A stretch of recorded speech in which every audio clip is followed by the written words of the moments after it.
Welcome to Office Hours. My name is Caroline Gohn. I'm one of the co-founders and the CEO of Levo League, which seeks to elevate women in their professional paths.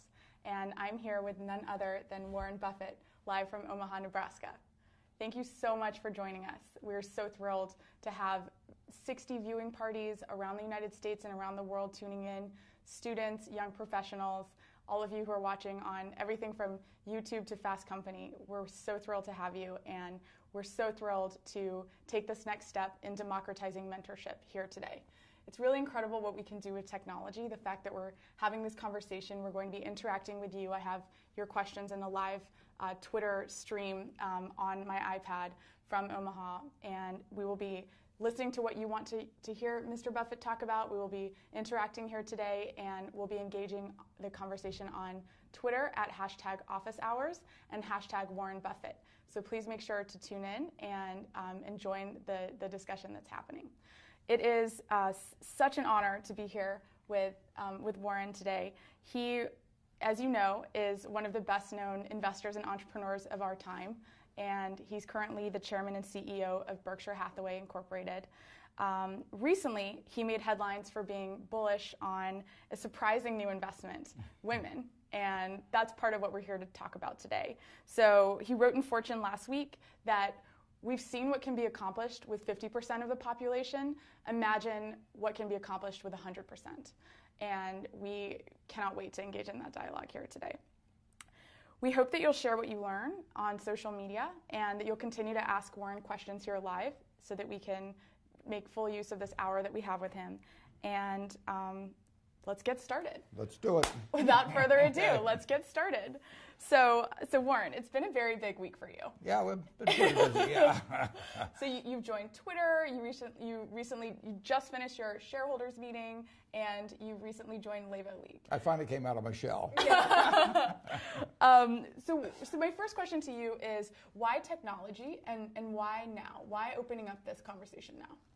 Well, I probably should have done it earlier, but actually when I read, I've had 40 colleges and universities that come out every year. I always insist that at least a third of the participants from each school be women. And I get a lot of questions from both men and women about their careers and all sorts of things.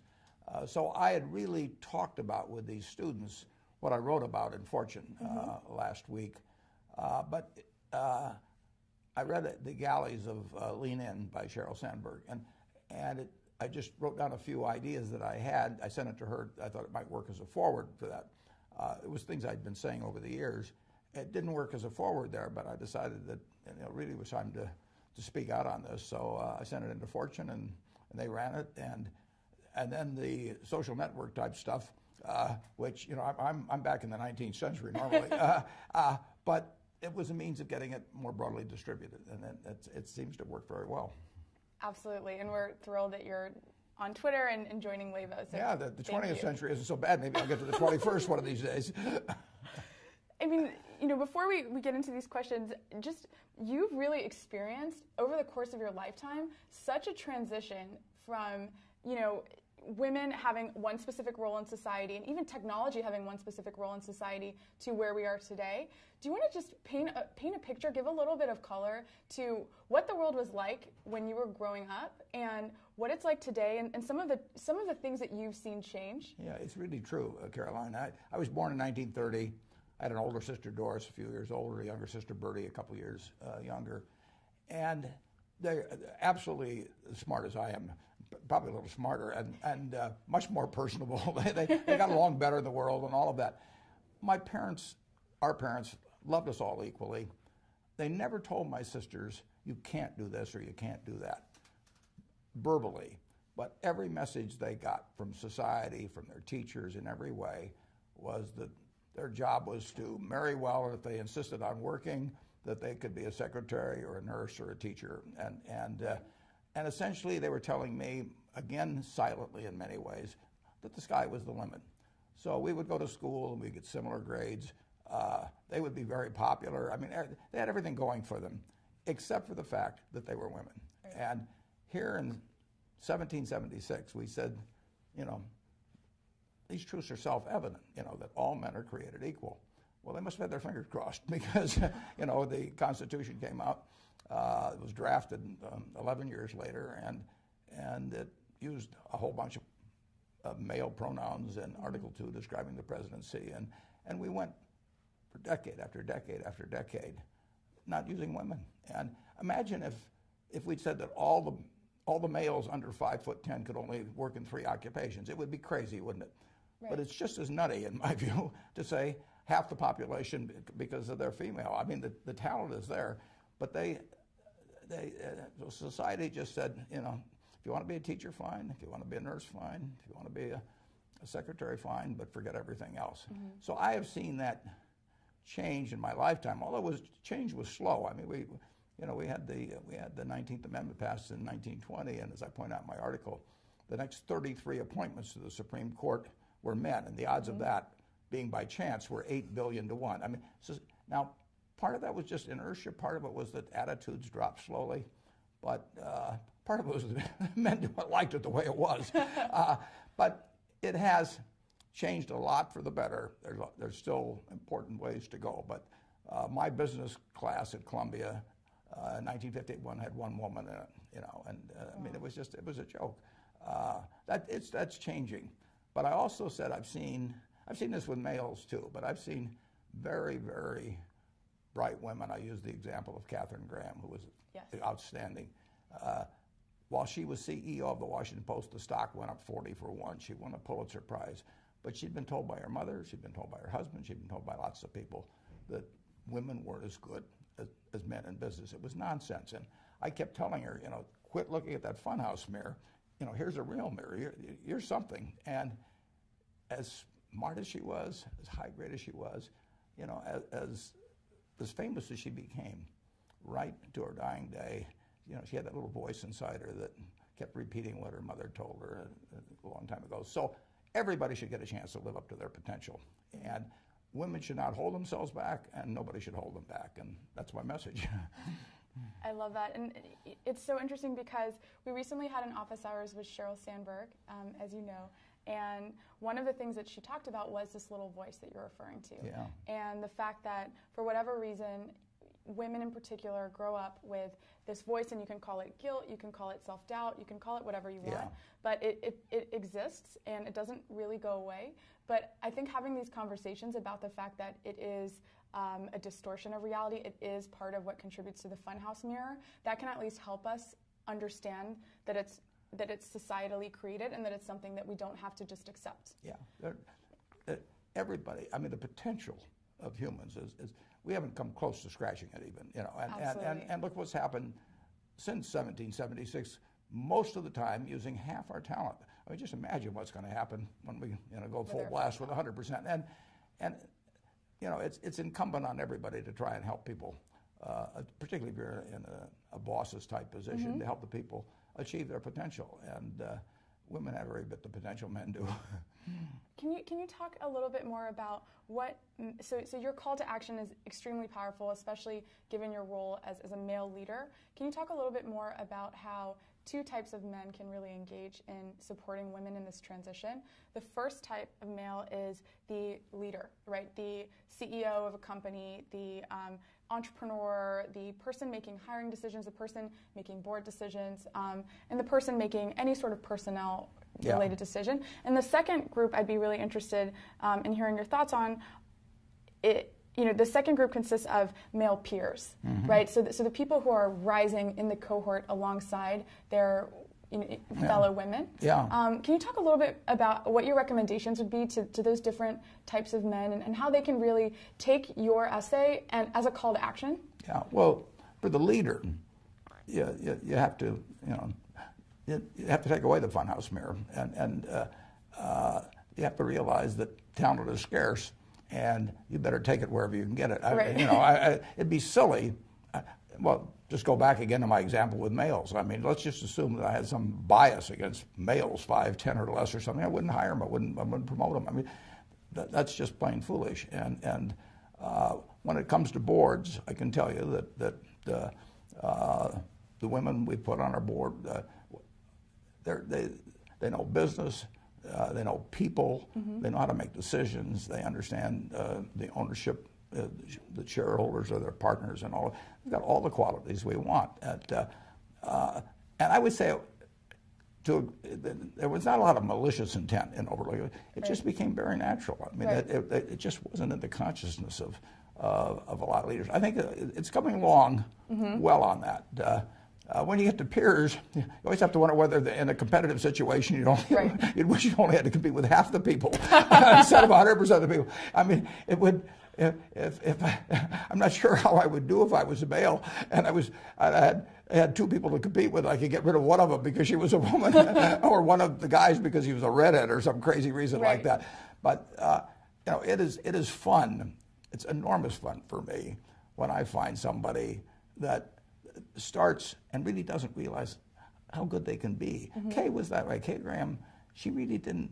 She kept telling herself that she put limitations on herself. She was a superstar. I mean, when she wrote her autobiography, I mean, it was going to win a Pulitzer Prize, and she wrote it. And incidentally, the person that helped her was a woman. And it is a marvelous book, but all the time fighting that self-doubt. So I think you should encourage anybody, male or female, to reach their potential. I mean, I wouldn't just limit it to females. I mean, anybody you can help reach their potential, you've given a gift that's very, very important.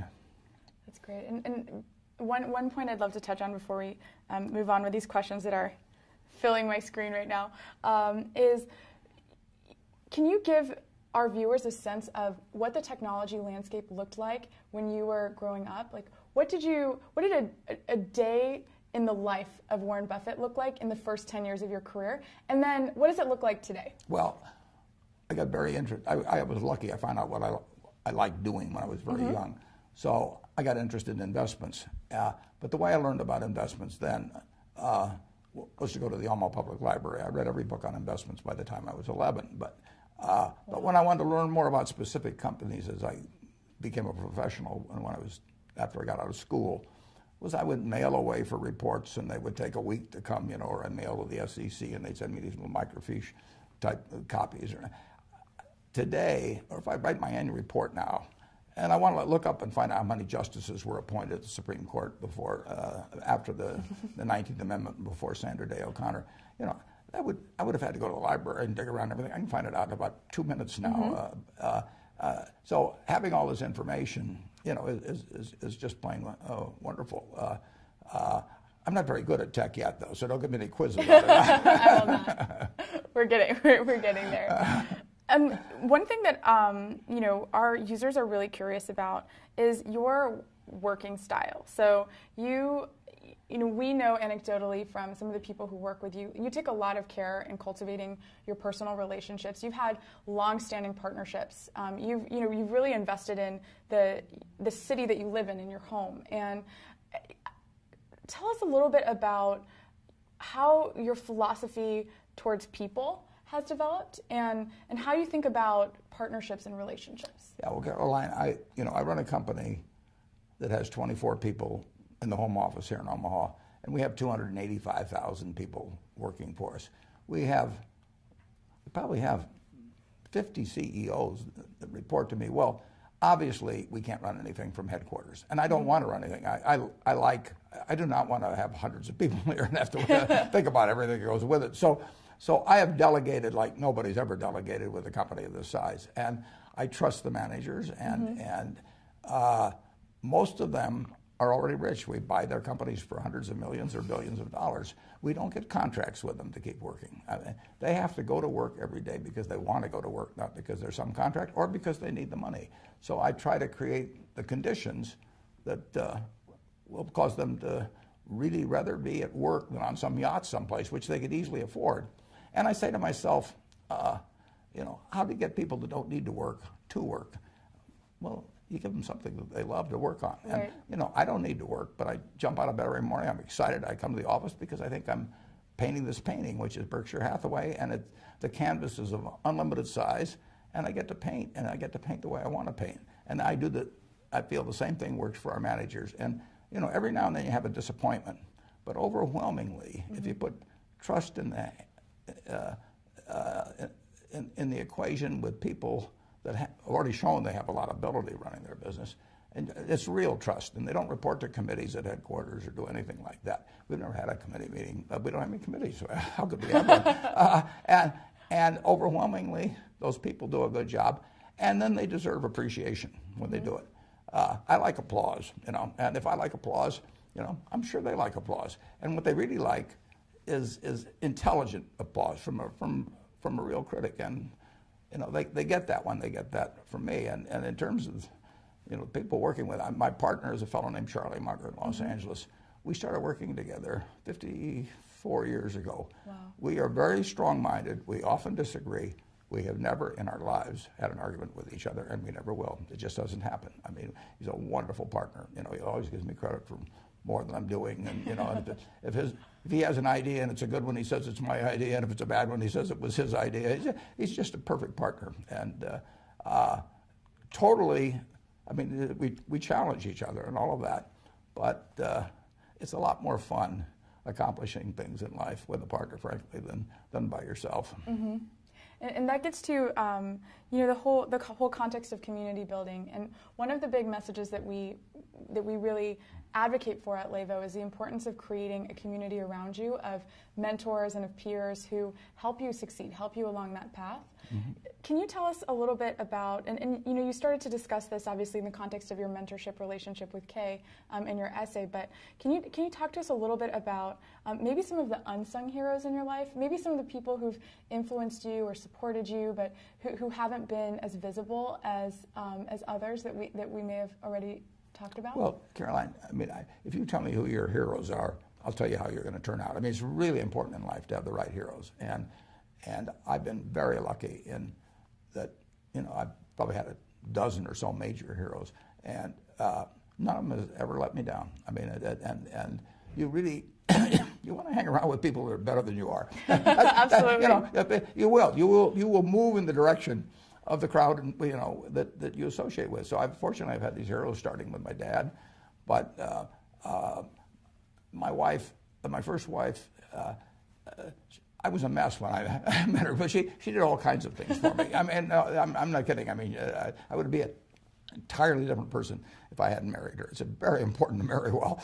I had this wonderful teacher, Ben Graham. I've had other teachers like my friend Tom Murphy, that's on the board of Berkshire. A fellow named Joe Rosenfield in Des Moines. But you mentioned me being a mentor to Kay. Kay was a mentor to me too. I mean, she taught me a lot. So if you get to associate with people that are really first-class people, that's the real benefit, and you should aspire to do that. You want to have the right heroes. Absolutely. We started to talk a little bit about lifestyle in the sense that you talk a lot about the fact that some of the CEOs that you manage, they could be sitting on a yacht somewhere, they can do anything they want. But instead they're dedicating themselves to growing their canvas, to painting their canvas. What to you really? What is important to you from a work and life integration perspective? This is a big question. Yeah. Right well, I love painting on my canvas. I'll always love it. I always have loved it. I mean, right. And you're lucky in life if you can find your passion. I tell those students, you may have to take a job or two. You got to eat, but never give up searching for the job that's your passion. Try to find the job that you would have if you were independently rich. That's the job I have.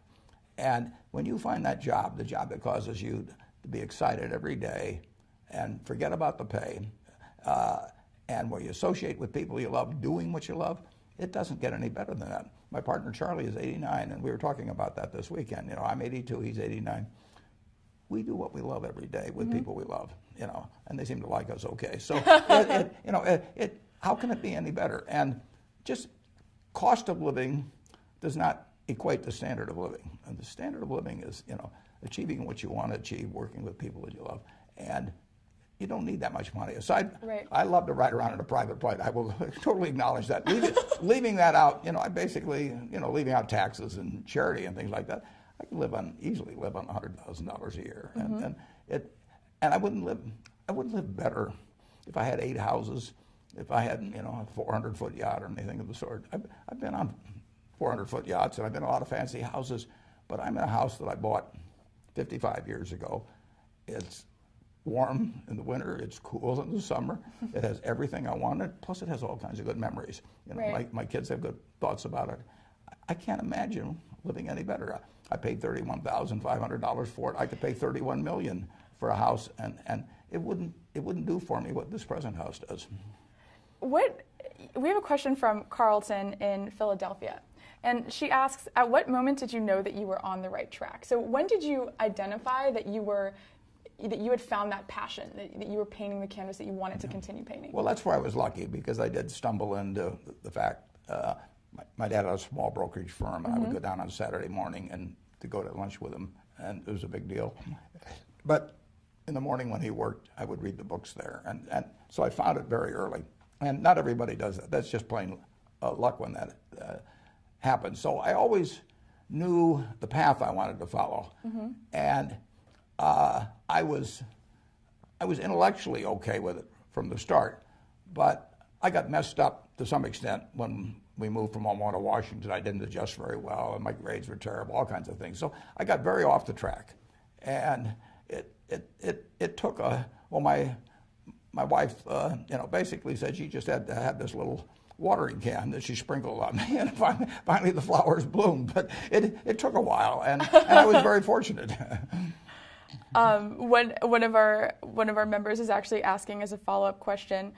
This is Casey from Texas. She's asking, can you remember a specific time in your life when you had the most difficulty adjusting to your career path? And it sounds like maybe that was your move to Washington, but can you sort of inspire our audience with an example of a time when you may have doubted your career path, and how did you move out of that into where you are today? I really didn't doubt my career path, but I was not functioning well.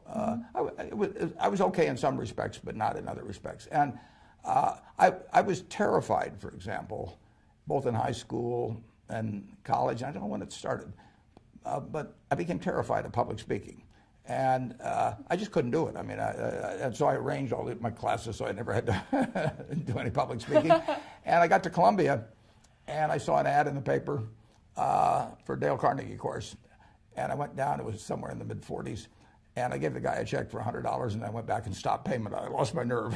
And then I came out, I got out of Columbia actually when I was 20, and I came out to start selling securities in Omaha. And I realized I had to get up and be able to get up in front of people. I couldn't go through life this way.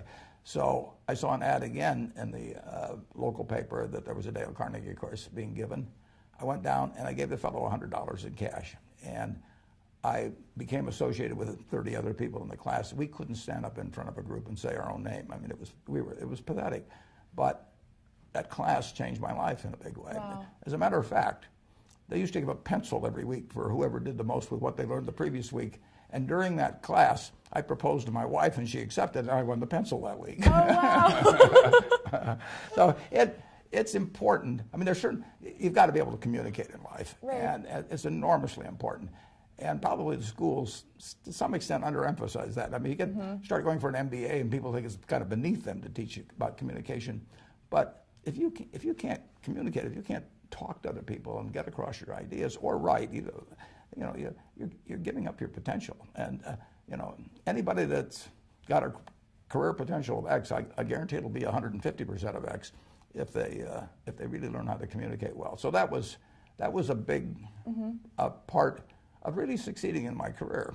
When you get right down to it. And then I was fortunate enough to pick up a book when I was 19 by a great teacher, Benjamin Graham, and he taught me a lot about investments, but it was really my dad and my wife that taught me about life.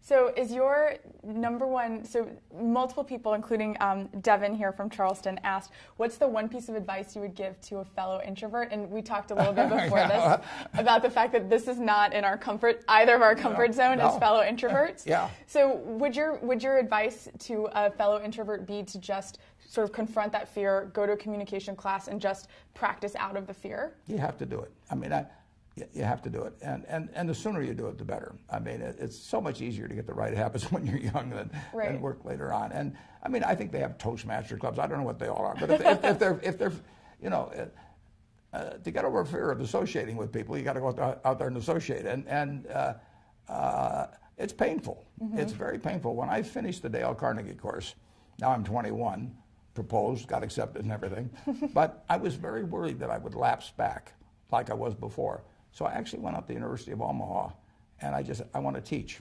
Mm-hmm. And fortunately they accepted me. So I started teaching a class at night when I was, I believe, 21. And you know, you've got to do. You got to force yourself sometimes to do things, and I know it isn't easy because it wasn't easy for me. When I started selling securities, I was 20 when I started selling securities, and I would go out. I used to walk around downtown Omaha and call on people, and there were people that I knew weren't going to be that friendly sometimes. And I'd walk around the block 3 or 4 times sometimes before I'd walk in. Work up the nerve to get in there. Absolutely, you know, it's not a bad thing to take a job as a salesperson, mm-hmm. just to interact with people. I used to sell shirts at JCPenney Company. You know, I sold men's suits, I sold children's clothing, and if you are somewhat introverted, like you say you are, and I know I am, just getting out there and forcing yourself to get into a situation where you talk with people. Most of them don't bite. You know, you've been in a teaching role, and you've been in a student role. And what would you say, this is a question that we're receiving from Carly, what would you say is one thing that you feel that the American educational system can do a better job of equipping our young people with? Well, the job of teachers is to enable the students to reach their potential. Mm-hmm. And you know, a great teacher, I've got a program that, I don't know, now for 25 years, we give awards to students that are nominated as great teachers, 15 of them every year. I mean, a great teacher, it's a gift, you know. And in A Man for All Seasons, somebody comes to Sir Thomas More and says, "What should I do?" And he said, "You should become a teacher." And the young man says, "Why?" Nobody will ever know. And the fellow says, Sir Thomas More says, "No, that's not correct." He says, "You'll know, your students will know, and God will know." He said, "Not a bad audience." Not at all. Actually, Danielle from Canton, Ohio is asking, what are you currently reading? What's on your book stand right now? On my book stand, I was about 100 books piled up. I love to read. I don't read as fast as I used to, but I've always loved to read, and I like to read biographies. I just read the book, The Patriarch, about Joe Kennedy, for example. Mm-hmm. I love reading biographies. If you get one message from our talk today, read Katharine Graham's personal history. It's a remarkable story. It's about a woman who lived an incredibly interesting life in all these positions. I mean, she was seeing the world, a very interesting world from the most interesting perch. And the amazing thing about it, it's totally honest. It's a totally honest book.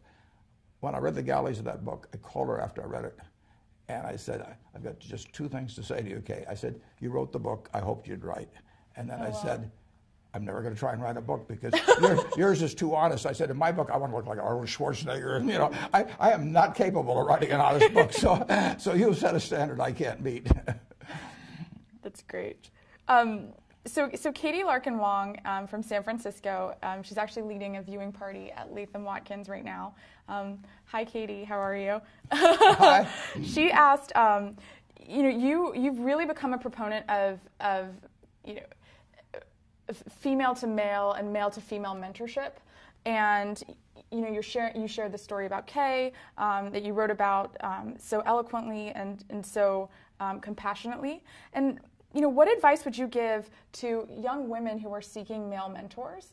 And what advice would you give to men who are in positions where they would like to help young women succeed as mentees? Yeah, well, I never really thought. I mean, these relationships all just evolved. I mean, I didn't set out to become a mentor to anybody, but I have plenty, you know, that helped me.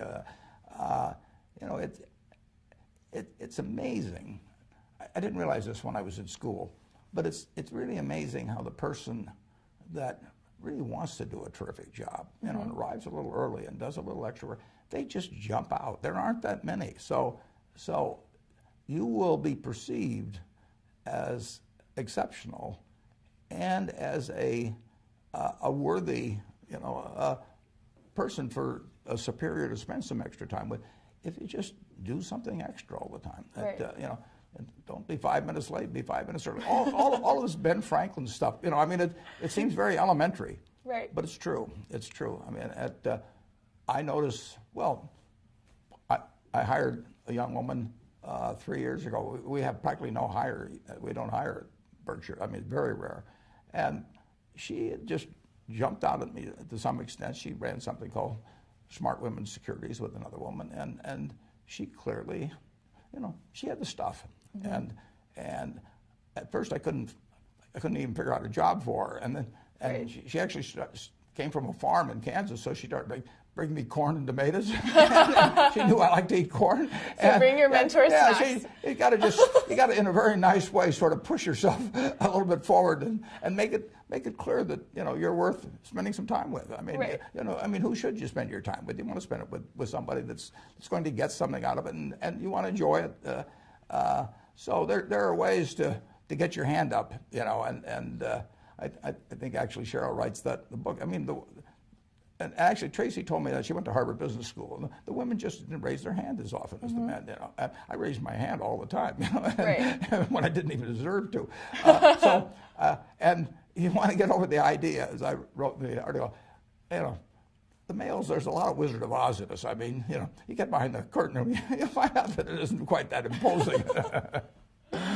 Wow. You know, what other, so Ari from Atlanta is asking, you know, what other habits did you cultivate? So you're talking a little bit about this woman that you hired that really stood out to you and impressed you in her 20s, in her 30s. What other habits did you cultivate in your 20s and your 30s that you now see as being foundational to your success as a business person?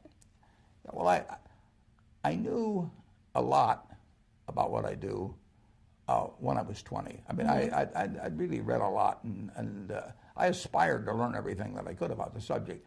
So intellectually, I knew a lot.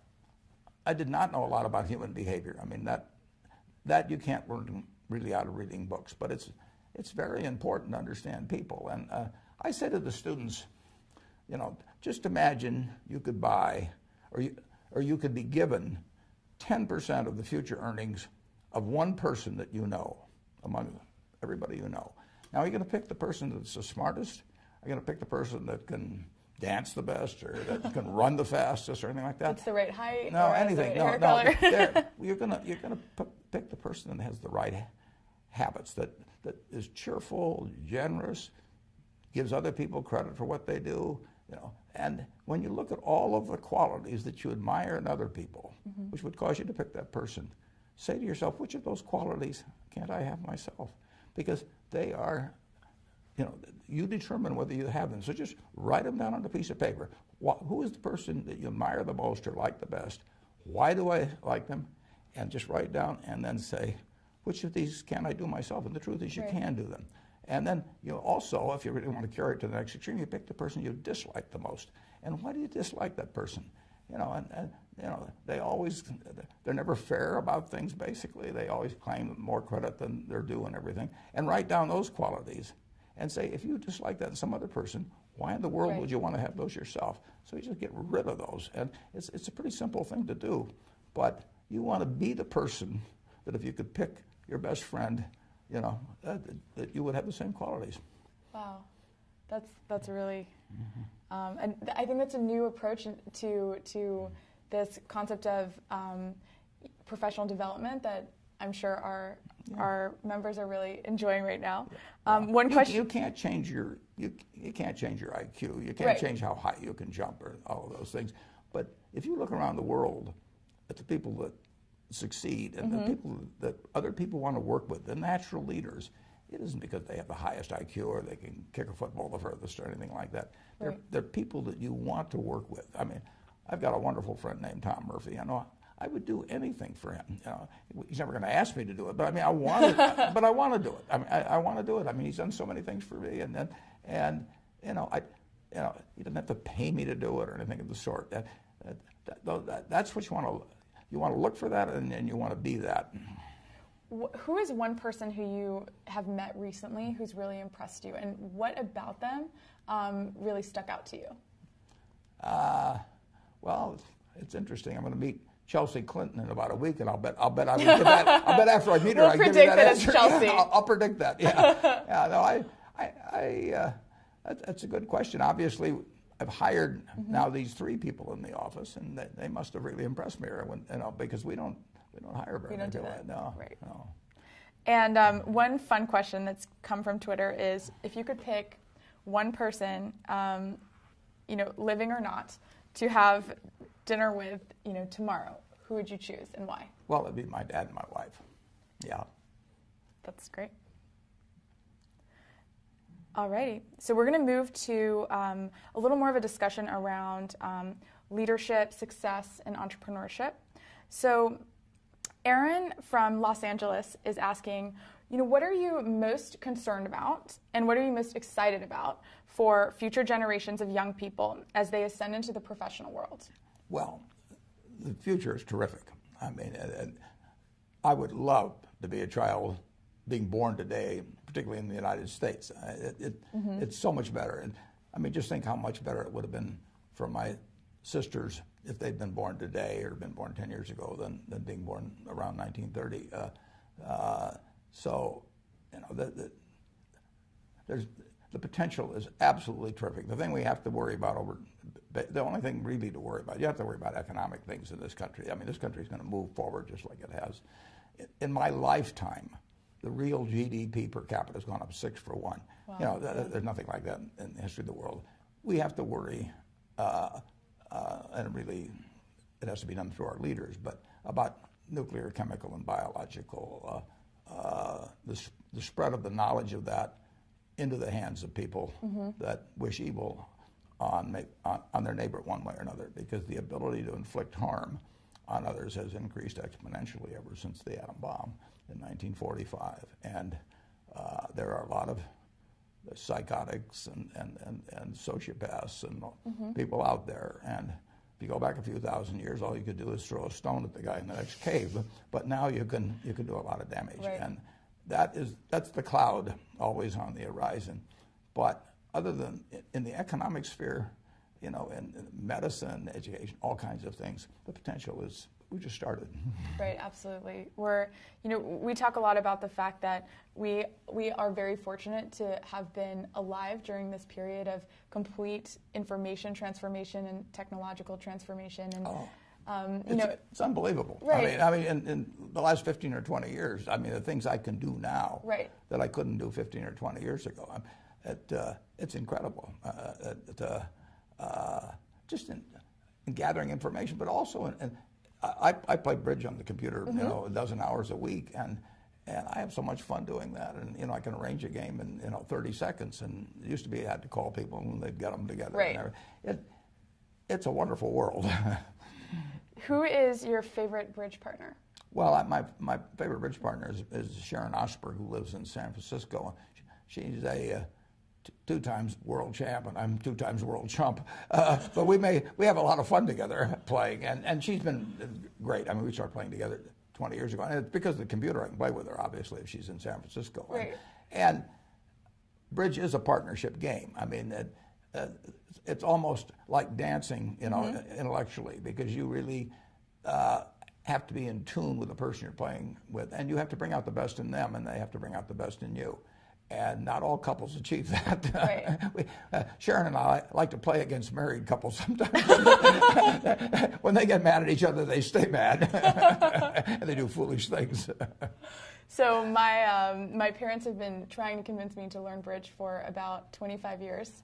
So I am now officially converted. If Warren Buffett thinks that bridge is a valuable intellectual exercise and partnership exercise, done. I will now commit to playing bridge. You'll be good too. Thank you. And I will return to Omaha and challenge you. Good. Good. I'm not going to play you for money. You look tough. So what do you? So people are reacting so quickly. So Shocker from New York just asked, speaking of habits and speaking of games like bridge, what other daily habits do you have, and which ones do you find to be the most rewarding? Well, I am really a creature of habit, but I read at least 5 hours, probably 6 hours a day, and wow. I just like to read. Now, a lot of it ties in with the business I do, but I enjoy it. I wouldn't be doing it otherwise. I mean, if I'd rather be out on a yacht or out playing golf all the time, I'd do that. But I just love getting more information, and I like building Berkshire. It is my canvas. So I spend a lot of time doing that. I play some bridge. I talk to my friends, and I pretty much don't do anything I don't like to do. I'm very fortunate in that. I mean, I really don't have to do almost anything. I mean, right. I don't.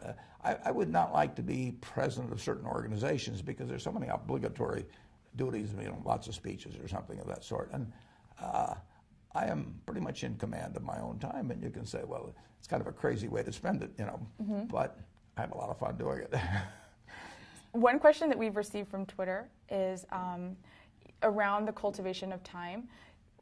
Learning how to say no is equally important to learning how to say yes when managing your own time in your life. Absolutely. Can you help us understand how to cultivate that mindset of being comfortable saying no, being comfortable delegating? This is something that we found with our members is especially difficult for young women. It's tough. And we'd love to just hear your take on that, and maybe any advice you have to share about that. I met Bill Gates in 1991, and when I did it, we had a great time talking.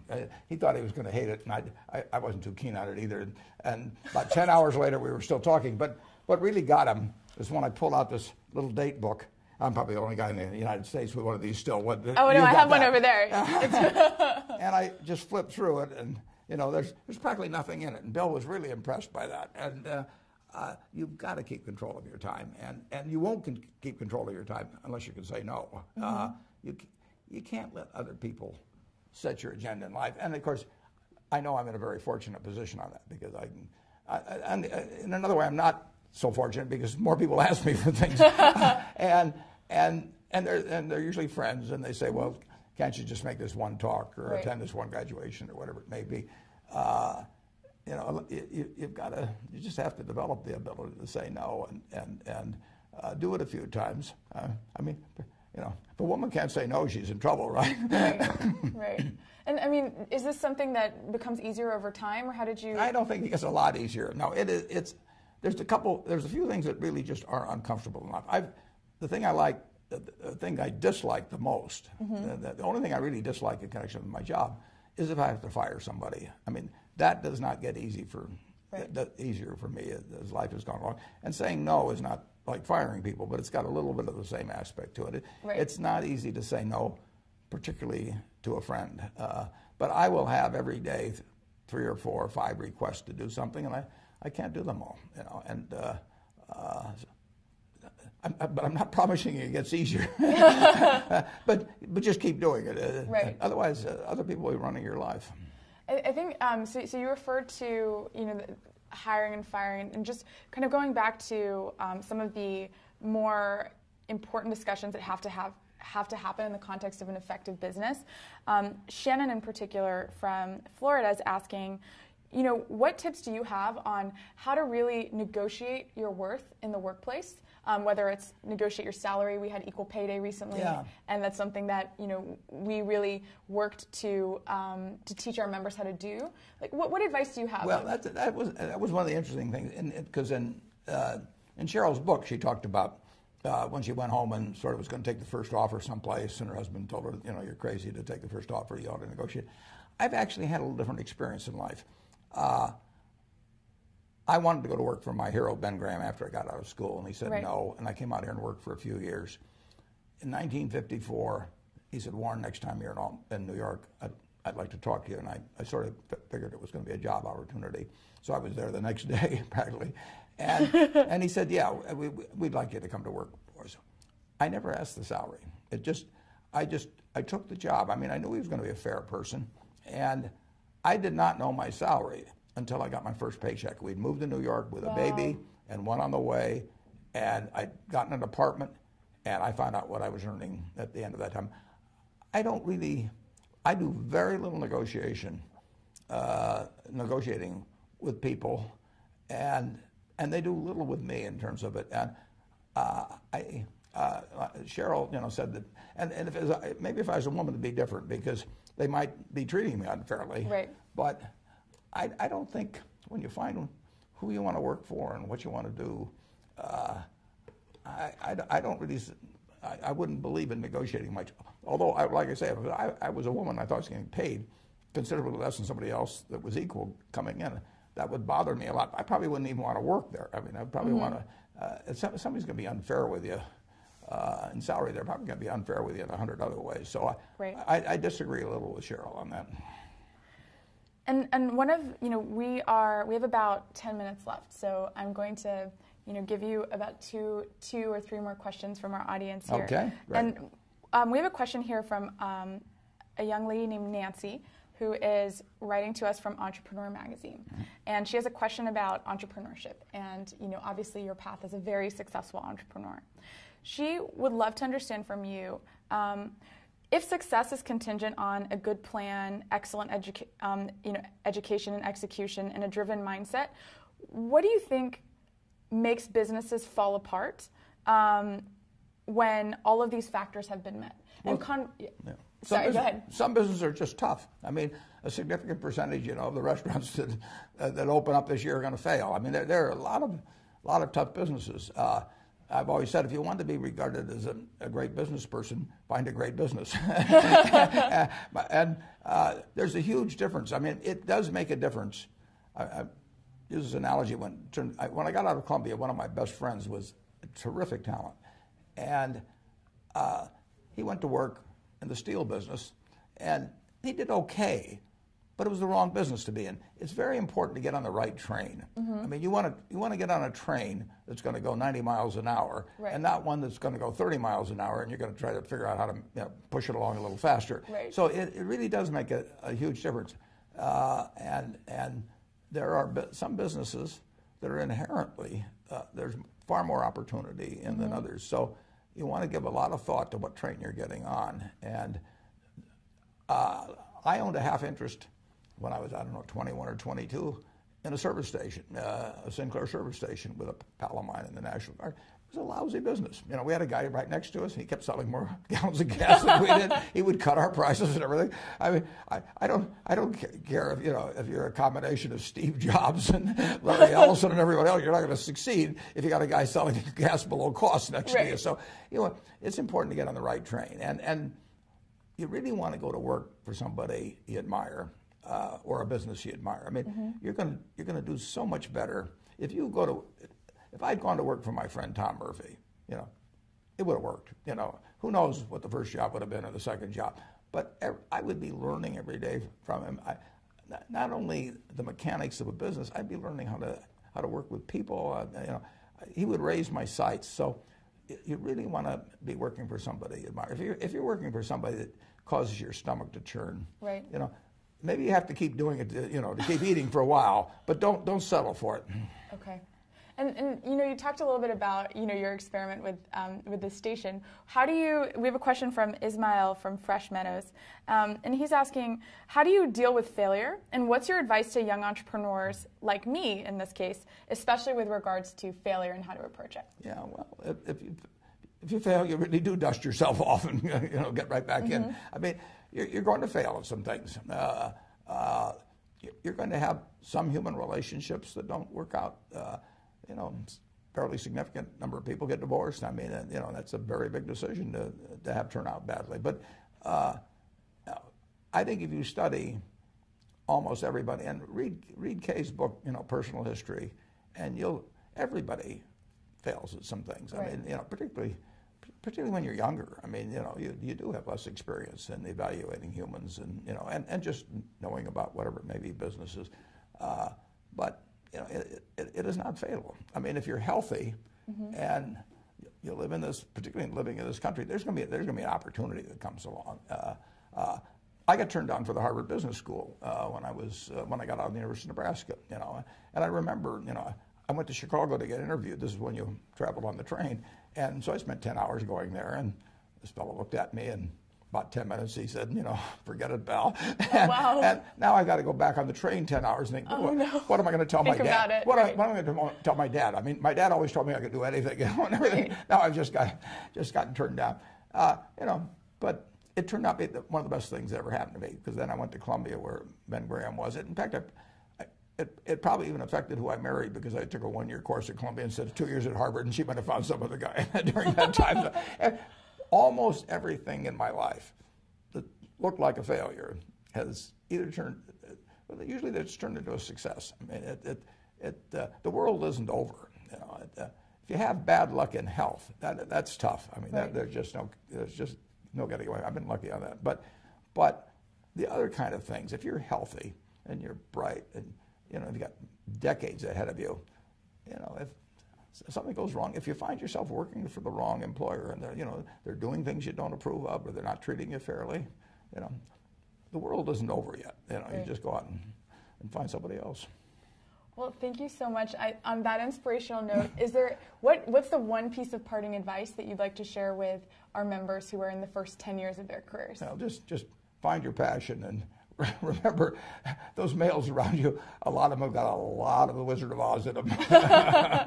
Well, thank you so much for spending the time to sit with me and really answer questions from the community. And as you can see, that these questions keep coming in. We're not going to be able to get to all of them. But for those of you who are watching, Mr. Buffett is kind enough to continue answering questions on his Levo profile in the future. So if you didn't get your question answered today, fear not. There's still an opportunity, and we hope that you really benefited from this conversation, that you learned a lot. I certainly have, sitting here. And tune in to this short video to understand how you can ask mentors questions. Thank you so much. And thank you, Caroline. Thank you.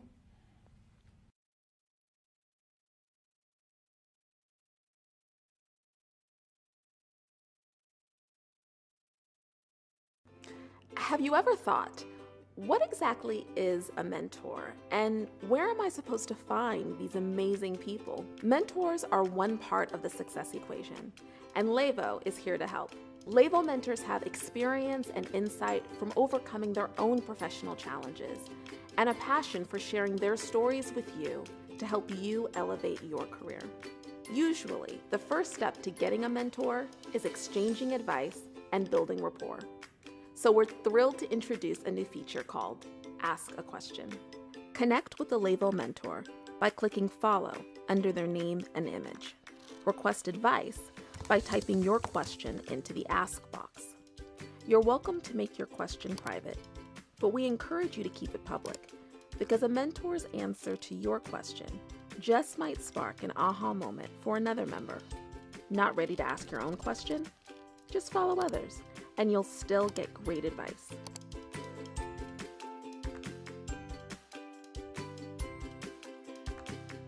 You're a part of Levo. We're all here to help each other. Just ask. And don't keep us to yourself. Share this video, invite others to join, and feel the Levo love.